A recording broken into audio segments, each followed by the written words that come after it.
We are back right here on the channel, guys, for the first Smackdown of 2019.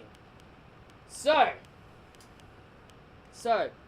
was the first Smackdown Live of 2019 good?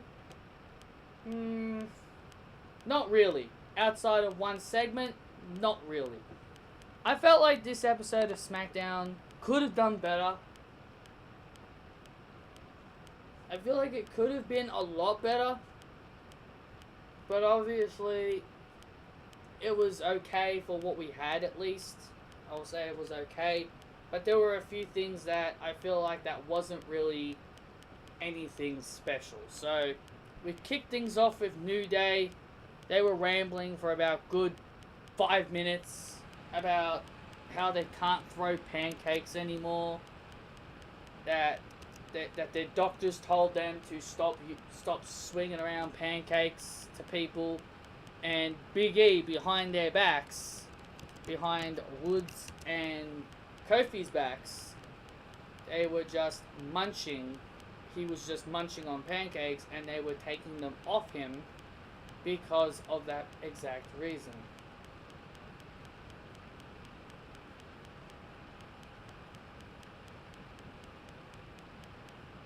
So,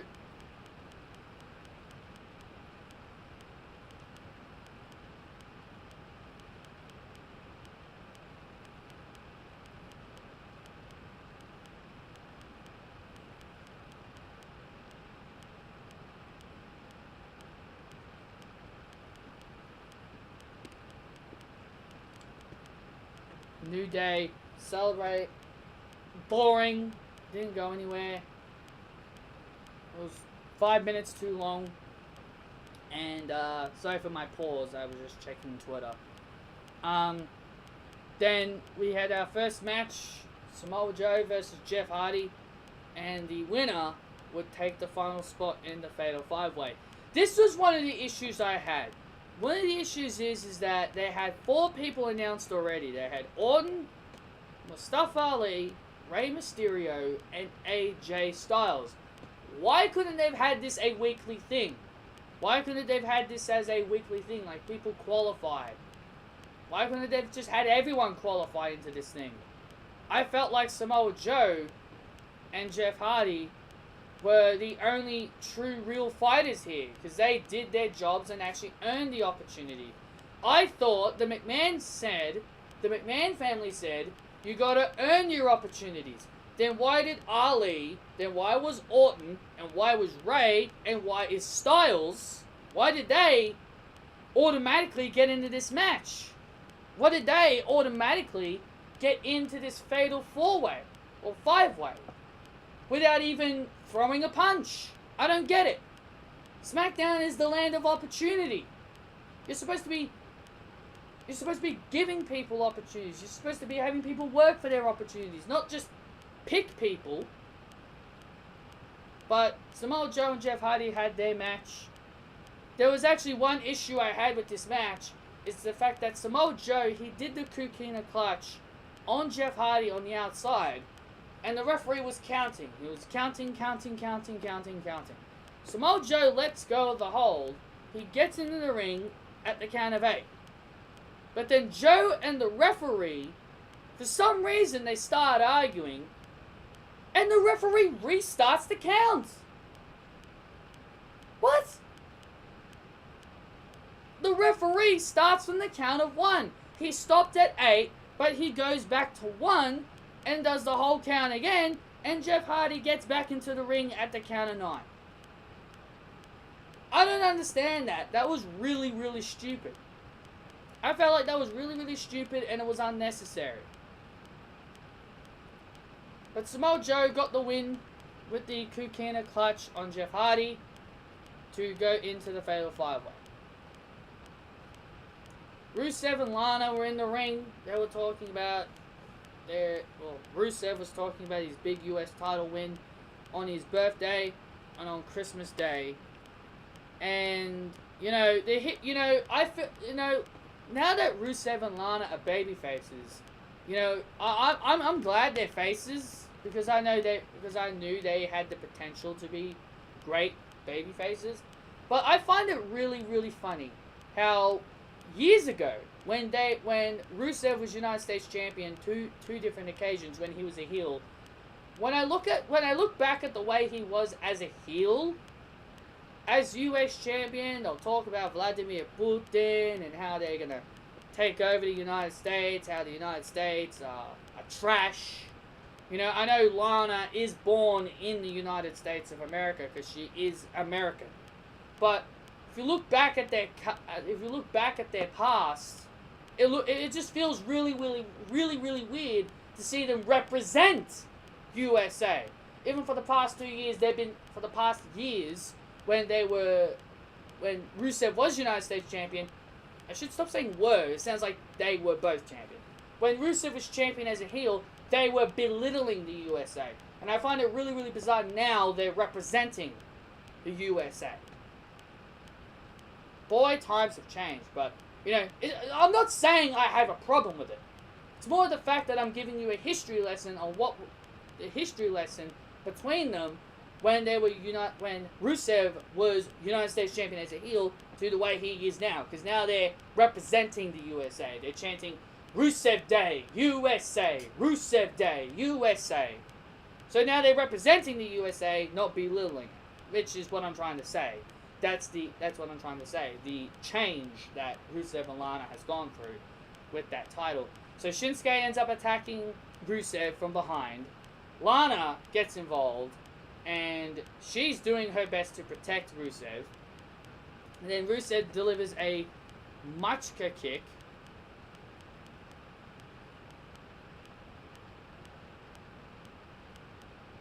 So he does a Machka kick on Shinsuke, and Lana takes the bullet too.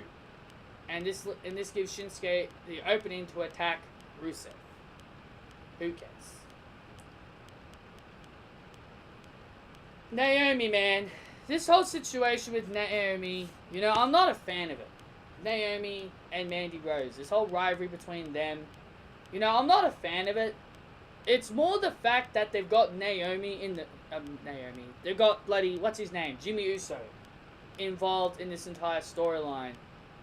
It's ridiculous. It's ridiculous. It shouldn't be about Jimmy Uso. It should be about them wanting to get the upper hand and get to the Smackdown Women's Championship.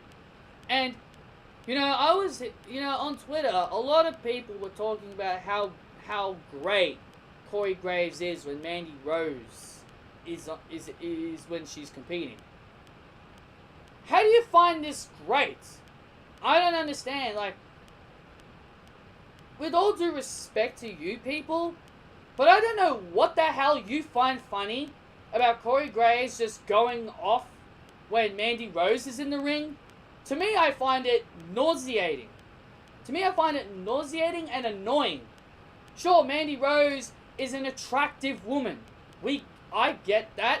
We all know that she's attractive.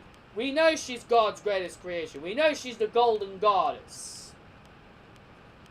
But at least I'm professional. I'm professional. I'm actually professional. But Corey Graves isn't professional. He's supposed to be a commentator. He's supposed to be calling the matches.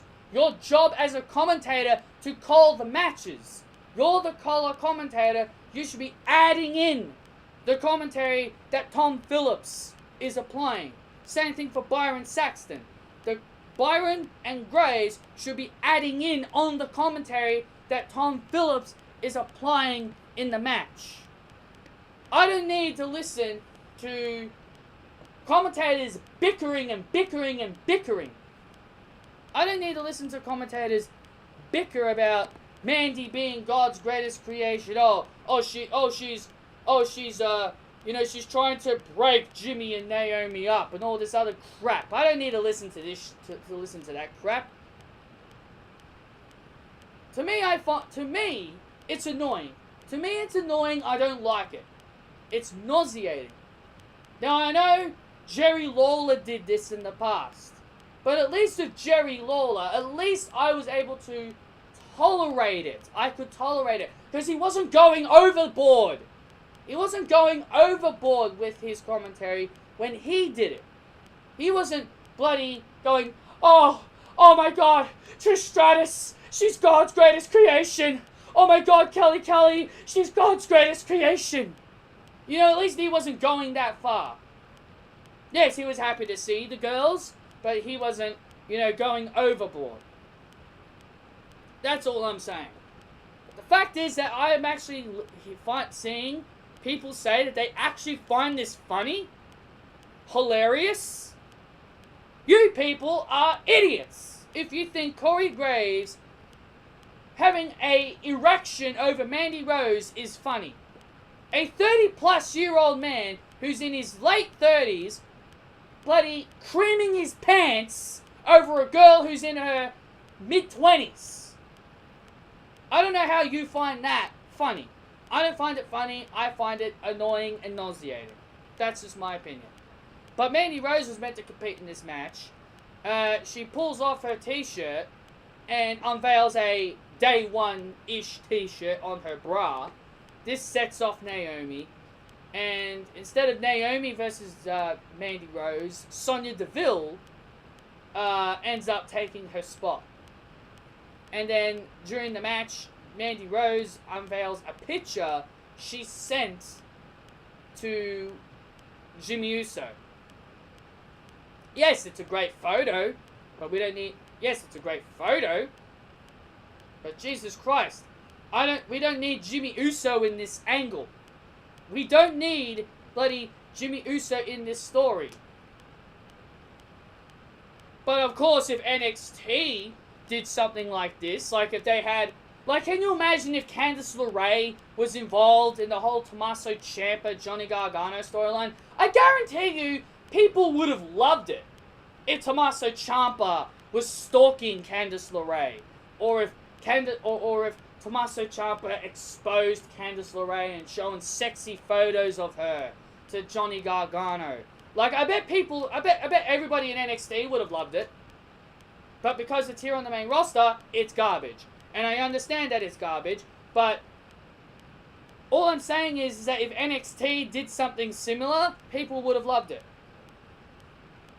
So, Naomi loses. Sonya Deville wins here with a pretty devastating looking move. It looked like a DDT or something. But she got the win either way. John Cena, he's back. When in doubt, if your ratings are low, all you got to do is bring back your part-timers and the ratings will go up again. When in doubt, get your part-timers. That's how it works with WWE. When your ratings are low, get the part-timers back. So John Cena, he goes on about how his 2018 was, saying he's been making movies, talk about the situation with Nikki Bella, their breakup, and he mentioned about the whole thing of Nikki Bella running out of his hotel. Then he challenges any man to come out and challenge him and give him a reason to why he should be back. Then Becky Lynch all of a sudden comes out and she pretty much tells John that I'm replacing you. I have been wanting to beat Charlotte in merchandise sales and in posters. Because Charlotte's always in the posters and always gets the merchandise. I want to do the same thing. I want to get more merch. I want to be on more posters than Charlotte. I want to be, and she's saying that she wants to be the face of WWE. And then she ends up saying to John Cena, well, if you've got an issue with that, I assume that Nikki Bella will not be the only female that would want to leave you laying. There you go, guys. I'm pretty sure they just hinted at John Cena's main event WrestleMania match at WrestleMania 35.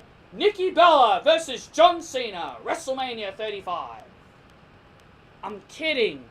Don't take it seriously. I'm joking. Then all of a sudden, Zelina Vega and Andrade Cien must come out. Zelina Vega, Zelina Vega, I really am a fan of her.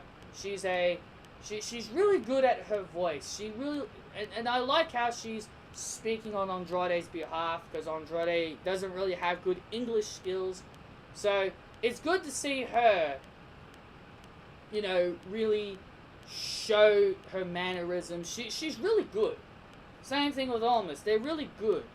And the fact that they don't have enough baby faces on SmackDown Live, it's really a shame that they're just letting all these heels that have potentials, that have all the potential to be baby faces, they're just letting it sink. But then this leads to a tag team match. John Cena and Becky Lynch versus Andrade Cien Almas and Zelina Vega. Take one guess who wins this match. Do you think WWE we're going to give the up-and-comers a big victory, an unpredictable victory? Or do you think WWE went with the predictable route and went with the stars that they've already built up? And if you chose that WWE went with the predictable route and gave John Cena and Becky Lynch the victory, you, my friend, are absolutely correct. You, my friend, deserve a medal.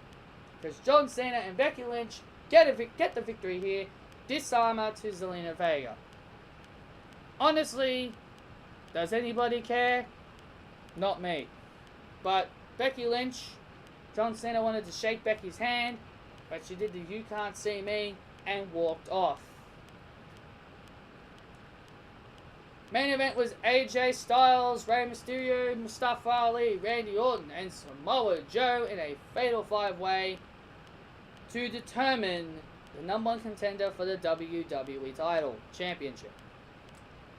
Now, I hate to bring this up to you, but I